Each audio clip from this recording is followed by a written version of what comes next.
Broker பொண்ணு பார்க்குற broker நான் ஊரில் தான் பொண்ணு கட்டணும்னு நினச்சிருந்தேன் இல்லைங்களா? தயவு செஞ்சு சினிமாவுக்கு ட்ரை பண்ணுறீங்கன்னு சொல்லிடாதீங்கம்மா. சினிமானா பொண்ணு கொடுக்க மாட்டாங்க. சினிமானா பொண்ணு தர மாட்டான். வாத்தியார் வேலை பாருங்க. ஊரில் அவங்க அப்பா கொஞ்சம் பெரிய மனுஷன், காடு போட்ட நீச்சினர் இருக்குது, பையன் மெட்ராஸில் வாத்தியார் வேலை பார்க்குறான். அப்படி கட்டுனது தான். சினிமாவுக்கு ட்ரை பண்ணுறேன்னு கூட சொல்லாதீங்க. அப்போ தெரியுங்க நாடகம் மேஜர்கள் எழுதிட்டு இருக்கேன். சத்தியமாக நான் சொல்லவே இல்லை சார். நான் சொல்லக்கூடாதுன்னே சொல்லிட்டான், கண்டிஷன் வச்சுட்டான்.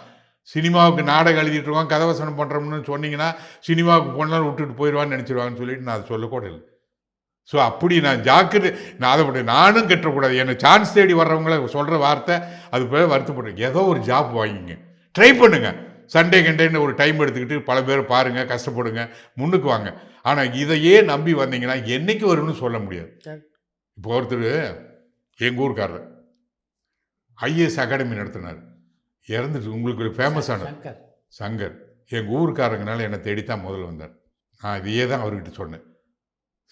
சார் நீங்கள் ஏதாவது ஒரு அப்போ ஐஏஎஸ் அகாடமிலாம் ஆரம்பிக்கல, எதையா ஒரு தொழில் ஒன்று பண்ணுங்க, பண்ணிட்டு நீங்கள் அதுக்கப்புறம் ட்ரை பண்ணுங்கள்.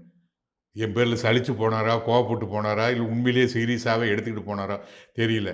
அதுக்கப்புறம் எனக்கு பல வருஷம் கழித்து சூசைட் பண்ணிட்டு அப்புறம் தான் இப்போ இருந்தால் உங்கள் ஊருக்காரர் ஐஏஎஸ் அகாடமி வச்சுருப்பாருன்னு சொல்லுவாங்களே தவிர அது அவரு நான் நினைக்கல.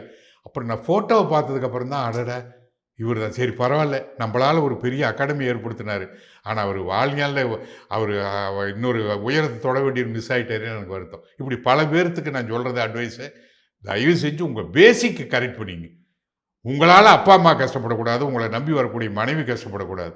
பேசிக்காக இருக்கணும். நான் 5 வருஷம் லீவ் போட்டேன் சார். நான் வாத்தியார் வேலையை வாங்கிட்டு ரோசா பருவக்காரி வந்து 5 வருஷம் லீவை போட்டு, அப்போல்லாம் மெடிக்கல் லீவ் கொடுத்தாங்க, லீன் அதுக்கு பேர். அந்த லீன் போட்டு தான் வந்து சினிமாவுக்கு வர முடியலன்னா மறுபடியும் போயிடலாம். சம்பளம் இல்லாத வேலை. அப்புறம் எனக்கு நான் ஒரு ரோசா பவர் வந்தோடனே என்னோட போஸ்ட்டுக்கு ஒருத்தர் அப்பாயின்ட் பண்ணாங்க. அவன் ஓடி வந்தான், சார் நான் இதை நம்பி கண்ணாலத்தை பண்ணிக்கிட்டேன், நீங்கள் மறுபடியும் வந்துடுவீங்களா? வந்தீங்கன்னா என் பொழப்பு போயிடும் சார். நான் ஆண்டவன் புண்ணியத்தில் நீங்கள் எனக்காக வேண்டிக்கிறீங்க, அதனால் நான் தொடர்ந்து ஜெயிப்புங்கிற நம்பிக்கை இருக்க. படங்கள் ஏதோ ஹிட் ஆகிட்டு தான் இருக்குது, அதனால் பயப்படாதீங்கன்னு சொன்னால் அந்த பச்சி பாஸ் ஹை ஸ்கூலுக்கு பாரிஸ்காரன் இருக்கிற ஸ்கூலு